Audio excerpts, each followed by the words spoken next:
Alors bonjour, la vie agricole vous a habitué à sortir sur le terrain cet été, à aller à la rencontre des agriculteurs, mais des acteurs aussi du monde agricole, agroalimentaire et régional. Et aujourd'hui, nous sommes à Saint-Germain de Kamouraska. Nous allons rencontrer chez lui Roméo Bouchard, avec qui nous venons de dîner, pour échanger sur différents sujets de l'heure, que ce soit l'ITAC Excel d'Or, la problématique régionale. Suivez-nous, ça va être très intéressant. Alors bonjour Roméo Bouchard. Bonjour. On est content de se retrouver. La belle visite, oui. On est content de se retrouver. Puis en plus, on est chez vous. Tout à fait. On est déjà venu vous voir, mais là, on vient plus longuement. On a dit, on fait une quotidienne chez Roméo. On profite de nos déplacements en région. La quotidienne se déplace cet été un peu partout au Québec. Et on s'est dit, on en fait une chez Roméo.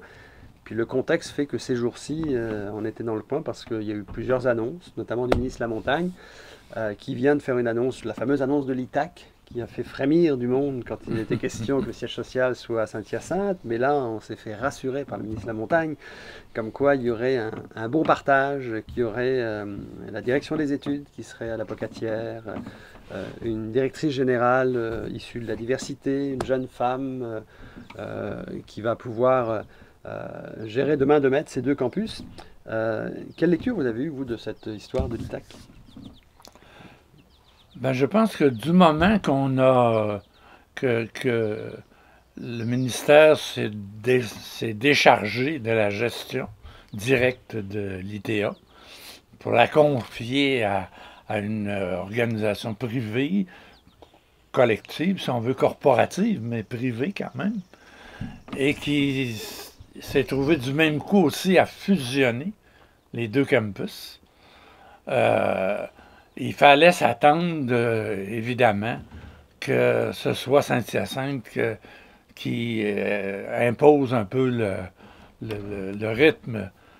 Mais en venant à la Pocatière, pour la grosse annonce, parce que c'était ces jours-ci la grosse annonce, avec le président Alain Chalifou, la démonstration que c'était un ITAC qui serait vraiment en jumelage avec l'industrie, le ministre a fait le choix de venir faire l'annonce à la Pocatière. Alors, on peut dire c'est où il venait réparer les pots cassés, où il venait vraiment donner sa place à la Pocatière. Oh, c'est des relations publiques, c'est clair, mais ça n'enlève absolument rien au fait que toute cette opération-là centre l'institution à Saint-Hyacinthe. Les gens, évidemment, de la région du Bas-Saint-Laurent ont réagi très fort parce que c'est quelque chose qui leur était très, très précieux d'avoir une proximité avec la direction de l'ITA ici à la Pocatière. Mais du moment que le gouvernement fait le choix de privatiser et de fusionner les deux campus, c'est une guerre perdue d'avance pour le Bas-Saint-Laurent. Mais est-ce que c'est une bonne chose quand même que l'ITAC sorte du carcan du MAPAC? Peut-être, mais ça dépend pourquoi, tu sais. Moi, je pense qu'actuellement, on en fait, on va le présenter comme un institut semi-public. On compare souvent à l'Institut d'hôtellerie. Mais en réalité, là, on prend bien soin de dire qu'on va être en partenariat pratiquement avec l'industrie. La grosse industrie agricole, elle est dans la région de Saint-Hyacinthe. Alors, c'est une privatisation. C'est un pas de plus dans la privatisation de l'agriculture au Québec. Quant à moi, tu sais, moi, je n'ai rien contre le fait qu'il y ait un institut agricole de haut niveau au Québec. Qui soit un peu à un niveau d'excellence plus grand, qui a des moyens plus élaborés. Mais ce n'est pas ça dont on a le plus besoin actuellement.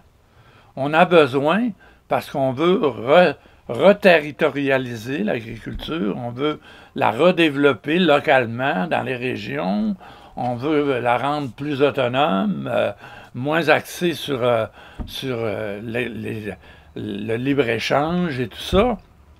On a besoin d'écoles d'agriculture pratique dans toutes les régions. Que chaque région du Québec ait son ITA? Ça pourrait être ça. Ça pourrait être ça. un réseau. Bien, maintenant, on peut varier la formule. Il y a actuellement, par exemple, à Alma, au Cégep, il y a une option en agriculture qui fait un travail remarquable.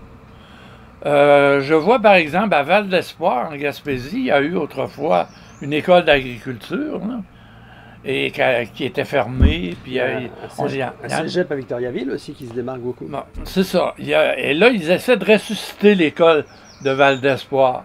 Il y a Victo, évidemment, qui a pris une expansion énorme. Il y en a un peu partout. Parfois, c'est dans une école secondaire, une option dans une école secondaire. Parfois, c'est dans un cégep.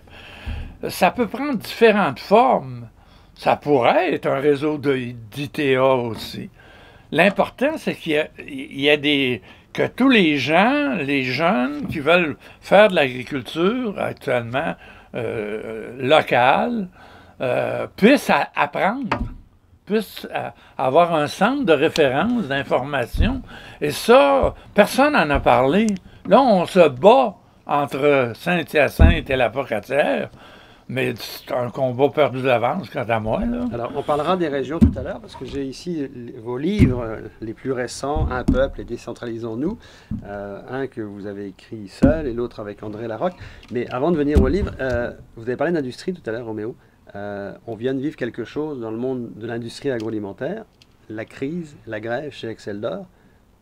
Quelle lecture vous avez fait de cette crise-là, que tout le monde a appelé le massacre des poulets? En fait. Ben, c'est-à-dire que c'était un sujet, c'était une grève très difficile à gérer sur le plan de l'information.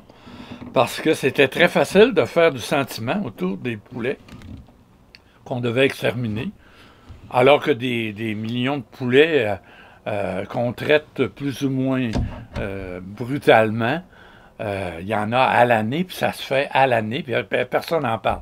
Là, tout à coup, d'en exterminer 1 million, c'était épouvantable.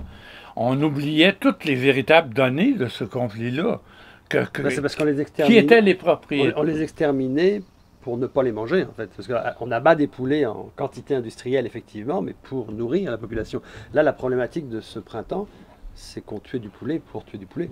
Bon, pas pour tuer des poulets, parce qu'il y avait un conflit entre les travailleurs et des propriétaires d'une coopérative qui sont eux-mêmes des producteurs de poulets, donc qui portaient 2 puis 3 chapeaux en même temps, qui étaient compensés pleinement pour les poulets qui devaient faire tuer, exterminer. Alors, et personne ne parlait du conflit lui-même. Les conditions de travail, les conditions de salaire de ces employés-là. N'est-ce pas?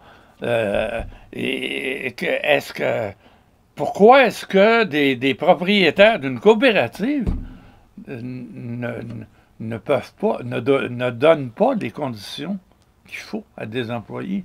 D'ailleurs, la preuve, c'est qu'ils sont obligés. Personne ne veut aller travailler là. Ils sont obligés d'aller chercher des travailleurs étrangers. Et c'est d'autant plus stupide que c'est un domaine de gestion de l'offre. C'est-à-dire qu'il n'y a pas de concurrence.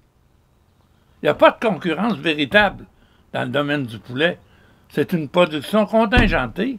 Les prix sont garantis globalement dans une production sous gestion de l'offre. Les prix sont garantis. C'est pour ça que la gestion de l'offre a été créée, pour assurer des prix. Donc, ce que vous dites, c'est que dans un cas de gestion de l'offre, on ne devrait pas vivre cette situation? Ben non, on ne devrait pas la vivre, c'est clair. Parce que là, on n'a même pas l'argument de dire, le patron ne peut même pas dire, ben là, je ne peux pas donner un salaire de 25$ de l'heure, sinon je vais perdre je vais complètement perdre la bataille du marché avec mes concurrents. Il n'y en a pas de concurrents.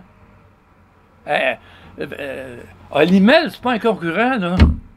Olimel, c'est des producteurs de poulets pareils, en coopérative, qui sont sous gestion de l'offre et qui ont un prix garanti.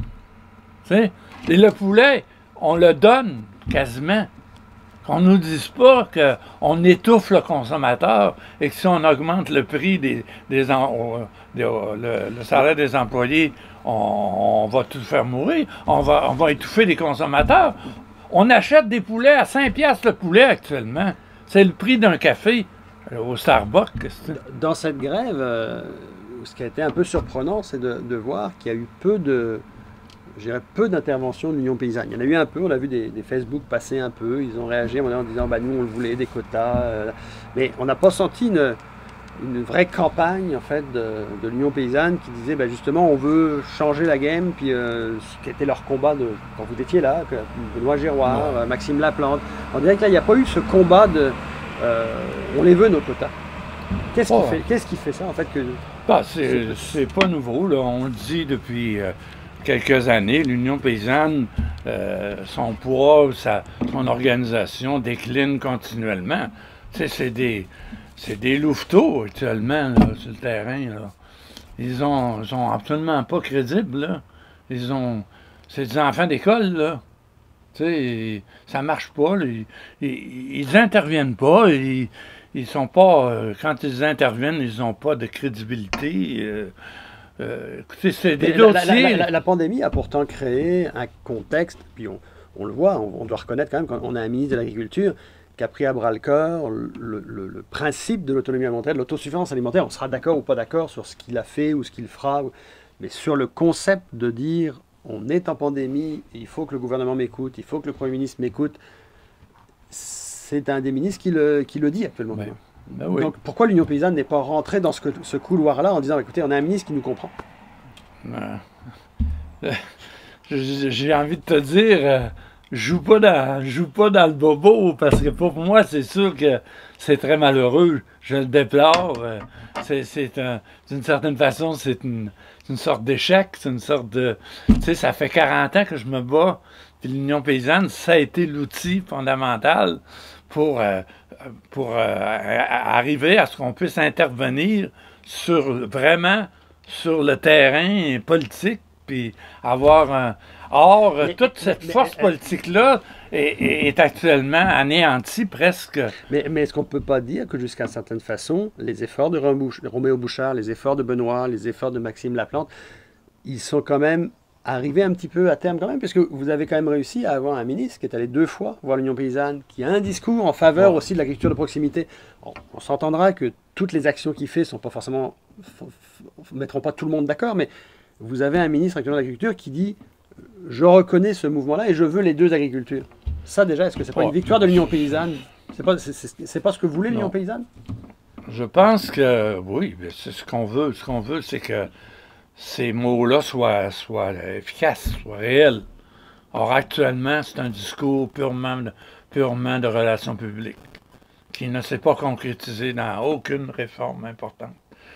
Toutes les interventions qui sont utilisées actuellement par le gouvernement ou même par l'UPA pour montrer qu'il y a une ouverture à ce nouveau modèle agricole, etc., ça se joue toujours dans les pourtours des véritables problèmes, des véritables institutions qui orientent toute la production agricole. La production agricole québécoise, elle est massivement industrielle actuellement. C'est une production de masse industrielle à haute intervention chimique et génétique et essentiellement orientée vers le libre-échange. On ne cherche pas à produire nos aliments au Québec. Il n'y a pas une petite On voie... cherche à commercer. Mais est-ce qu'on peut d'abord commercer avec le monde, puis d'un autre côté, essayer de se développer une qualité de produit local? Mais non, mais pendant qu'on utilise les 3/4 de nos terres actuellement pour faire des céréales, pour nourrir des cochons qu'on exporte, par exemple, ou d'autres exportations, ces terres-là ne servent pas à produire des aliments qu'on importe en ce moment. On les importe. Ça rentre à pleine porte. Les magasins sont pleins de produits importés. pas de produits produits au Québec, de produits qui ont été produits ailleurs, mis parfois en cruchon ici. Tu sais, c'est 33%, puis peut-être que c'est même pas ça, d'aliments, de nos aliments qui sont produits au Québec. Ben, rouvrons-nous les yeux. Mais si on toutes nos terres agricoles servent à produire pour l'exportation. Et si on n'importe pas nos produits, ce qui arrive souvent, c'est qu'on importe la main-d'œuvre qui va produire nos produits. Donc en fait, le problème, il est double. Est-ce qu'on n'est pas rendu à une réalité qu'il faut accepter que si on n'est pas capable, si on ne veut pas avoir les produits de l'extérieur, mais il faut avoir nos propres produits, mais on n'a pas la main-d'œuvre.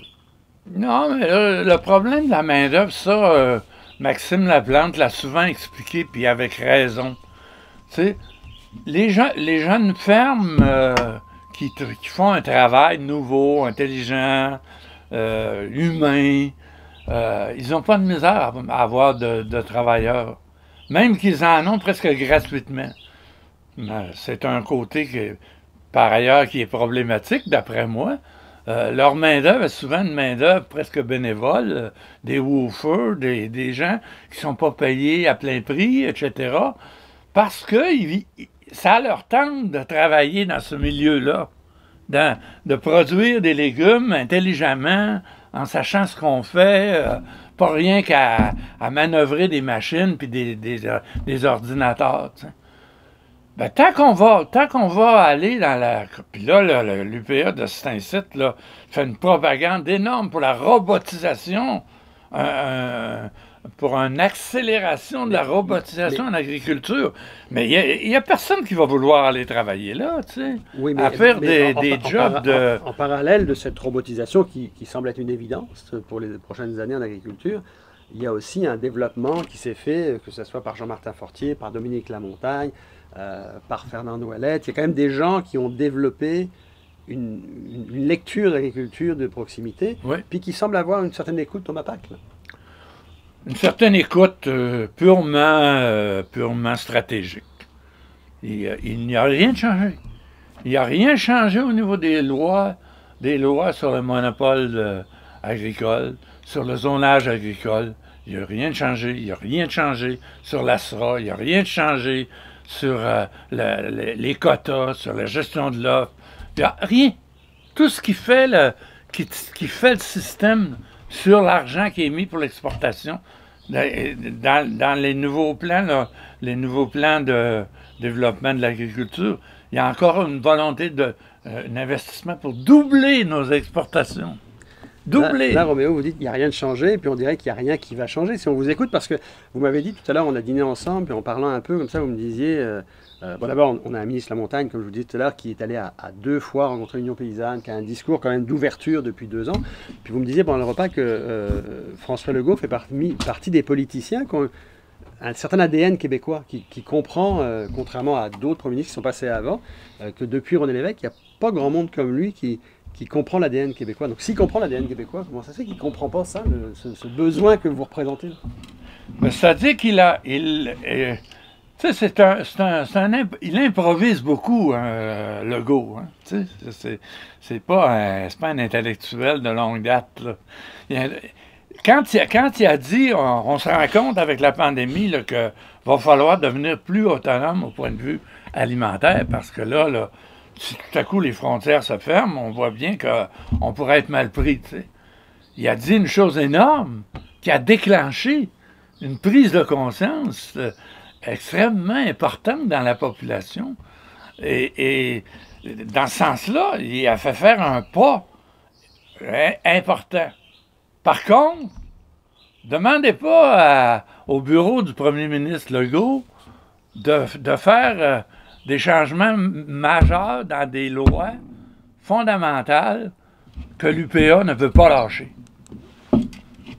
Il a bien averti tout le monde lors de l'élection. Et Lamontagne lui-même l'a répété à maintes reprises. Le monopole, on ne touche pas à ça. Le monopole, on ne touche pas à ça, ça veut dire on ne touche pas à la gestion de l'offre. On ne touche pas à la gestion des quotas, puis de tout ça par l'UPA, parce que c'est l'UPA qui rend ça. On ne touche pas à l'ASRA, on ne touche pas aux pesticides, On touche à rien. Est-ce que vous pensez que ça pourrait changer dans un deuxième mandat? Non. Non plus. Il n'y a plus d'espoir. C'est-à-dire que il faut cesser de s'accrocher à de faux espoirs. Moi, je pense que chaque nouvelle génération de jeunes agriculteurs ou de citoyens éveillés là-dessus, qui essaient de vouloir entreprendre une action pour faire changer les choses. Il n'y a personne pour renverser la table. Ils font tous le même chemin de croix. Ils s'en vont au ministère, puis là, le ministère leur raconte n'importe quoi, leur raconte des belles sornettes, de la poudre aux yeux. L'UPA raconte de la poudre aux yeux. Est-ce que quelqu'un peut moi, combien de fois j'ai dit à des gens, écoutez, ne croyez pas ça. Ne croyez pas ce qu'ils vous disent. C'est purement des relations publiques. Ils ne le feront pas. Est-ce que quelqu'un peut encore renverser la table? La pression, il faut qu'elle vienne du public. Elle est plus forte actuellement qu'elle n'a jamais été. Elle se construit, mais elle n'est pas militante. Elle n'est pas militante, puis elle est souvent très mal informée.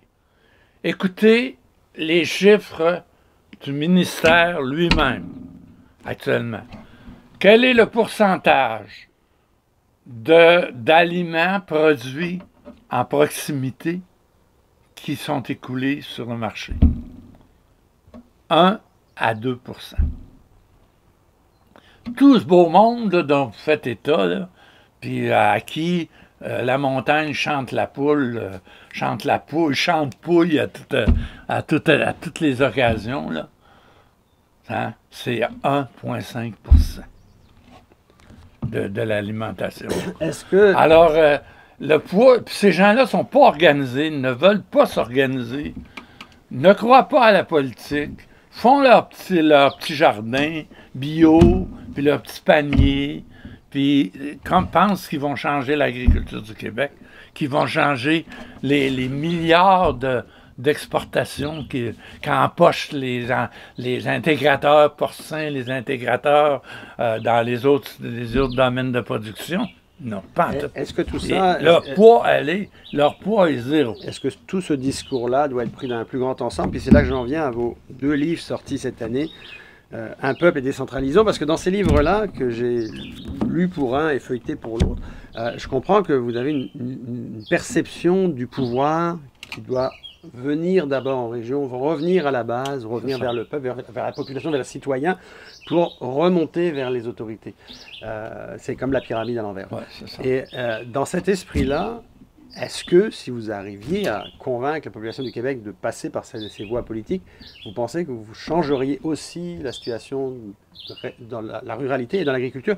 Au-delà de l'agriculture, parce qu'on s'en est parlé en dînant tout à l'heure, nous on travaille actuellement sur un concept d'une nouvelle téléweb qui est parallèle à LVA TV, qui est québec-canada-rural.tv, où on s'intéresse au sujet de la ruralité. Donc c'est plus seulement l'agriculture, c'est les accès aux hôpitaux, c'est les problèmes de fosses septiques, c'est toute problématique qui existe, les ressources naturelles, c'est tout ce qui concerne les régions. Et quand je lisais vos livres, je me disais, je ne sais pas si Roméo est la bonne solution, mais il a une proposition très très différente de beaucoup de gens. Ouais. Où tout d'un coup, c'est les régions qui décident. C'est-à-dire, ouais. Et ça, c'est un peu ce que la CAQ avait promis quand même. C'est-à-dire que je m'intéresse à la question démocratique depuis 15 ans, particulièrement. Et c'est pas par hasard. C'est parce que ce soit dans les luttes écologiques, que ce soit dans les luttes pour l'agriculture, que ce soit dans les luttes au point de vue nationalisme, j'en suis venu à la conclusion, puis je suis pas tout seul là-dedans, là, que on n'aboutit à rien actuellement. On se frappe continuellement à un mur parce qu'on ne contrôle plus les décisions. Les décisions politiques sont prises par les partis politiques de mèche avec les grands lobbies qui dirigent l'économie, qui dirigent le monde. De sorte que il n'y a pas de continuité entre la population et les décisions. Il y a une rupture complète. Et là, actuellement, cette crise, moi j'appelle ça la crise démocratique, elle est de plus en plus évidente. Regarde en France actuellement, 66% d'abstention. Puis les gens, quand j'entendais des reportages cette semaine, on demande aux gens pourquoi vous n'êtes pas allés voter. Parce qu'ils sont tous pareils, parce que je ne crois plus à personne de ce monde-là. Donc, on est devant un problème extrêmement grave. Et il y a déjà, là, actuellement, beaucoup de gens qui disent ben, les seuls qui savent ce qu'ils font, puis qui savent où ils vont, c'est la Chine, puis c'est la Russie. T'sais? Parce que visiblement, notre système, là, on est complètement dans le champ. T'sais. Mais ce serait quoi la solution? La solution, c'est quand même pas d'arriver... Alors, donc, le problème, on n'avancera pas nulle part. Oui, mais la solution n'est quand même pas la dictature. Donc, on fait quoi? Non, la solution, c'est la démocratie, justement. Ben oui. Et comment on la réorganise, la démocratie? La démocratie, c'est le pouvoir du peuple. C'est la souveraineté du peuple, pas la souveraineté de l'État, pas la souveraineté des partis politiques, pas la souveraineté des juges, la souveraineté du peuple. C'est le peuple qui doit contrôler les décisions. C'est le peuple qui doit définir comment on se gouverne. Et c'est le peuple qui doit pouvoir intervenir en permanence. Concrètement, dans les régions, on élit des députés quand même dans les régions? Ce sont des députés de partis qui ont été choisis par les partis, qu'on ne connaît pas. Et quand la CAQ nous dit... qui sont déjà les deux mains liées avant même qu'on les élise. Donc vous n'avez pas cru quand la CAQ nous a dit « je suis le parti des régions ». Non.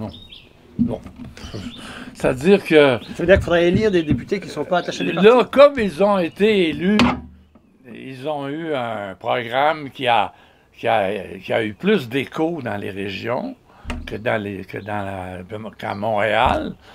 OK, ils sont attentifs aux demandes particulières qu'ont les régions, et tant mieux. Peut-être que ça peut amener une bonification. Mais comme tel, il n'y a pas un programme régionaliste particulier. Mais pour avoir un programme régionaliste, ça prend quoi? Des députés qui sont hors parti? Ça prend des référendums? Ça prend quoi? Le pouvoir de pouvoir... Ben, je pense qu'il y a quelque chose de très simple actuellement. Que ça, les partis politiques existants pourraient, je pense, s'ouvrir là-dessus. C'est que le palier régional actuellement est extrêmement important. On l'a vu là, durant la pandémie. Là. Le palier régional, là, tout le monde suivait les régions, les courbes de chaque région. Les couleurs, on a découvert les régions, où ce qui était, quelle sorte de monde que c'était, leur mentalité, etc. Bon. Alors, mais le palier régional n'a aucune instance politique. On a les municipalités locales et les municipalités régionales. Et ça saute à Québec directement après. Entre les deux, il y a les régions. On a vu leur importance, mais ces régions n'ont aucun gouvernement. Il y avait avant des conférences régionales des élus qui réunissaient au moins les préfets, les différents préfets, les maires des principales villes. Tout ça a été aboli par le gouvernement libéral. Il n'y a plus rien au niveau régional. C'est de là l'esprit, dans Décentralisons-nous, d'avoir des régions avec des élus qui sont comme une première étape avant d'arriver au sommet de l'État. C'est ce que je comprends. C'est ça. Où chacun applique des politiques qui sont différentes selon les régions? Oui, il faut être logique. Si on dit que la démocratie commence par en bas, puis que le palier local est le premier, puis ensuite le palier régional, il ne faut pas tout leur imposer un modèle identique. Chaque région est différente. Chaque région a des ressources différentes. Chaque région a des mentalités différentes. En conclusion, Roméo, on arrive, je pense qu'on vient d'extensionner même notre demi-heure de quotidienne. Avez-vous encore un peu d'espoir dans tout ça? Vous êtes heureux? C'est-à-dire qu'être heureux, ça ne dépend pas des autres, ça dépend de nous, ça dépend comment on gère notre vie à travers les circonstances, la température, les changements climatiques et tout. T'sais. Oui, je suis heureux dans ce sens-là, puis je suis favorisé. Et de l'espoir pour le Québec encore? Mais je crois que la crise politique actuelle, qui est une crise profonde de la démocratie, elle a une solution, une voie de sortie dans le retour à une démocratie du peuple. Une démocratie décentralisée, de bas en haut. Et les gens commencent à être mûrs pour ça. Maintenant, tout le travail est à faire. C'est un nouveau mouvement complètement qu'il faut créer. Il n'y a pas un seul parti politique dans ceux qui sont là en ce moment qui présente une option dans ce sens-là. Ils sont tous partisans jusqu'aux oreilles puis jusqu'aux orteils. Ils n'ont pas... La souveraineté du peuple, c'est la dernière affaire qui les intéresse. Alors voilà, une rencontre avec Roméo Bouchard, c'est toujours passionnant et survolté comme vous venez de le constater. Et on va remercier Roméo de nous avoir accueillis chez lui et sa conjointe Jocelyne. Ce fut effectivement passionnant de passer cette heure de midi et cet après-midi avec Roméo, comme vous pouvez le constater pour ceux qui viennent de suivre notre émission.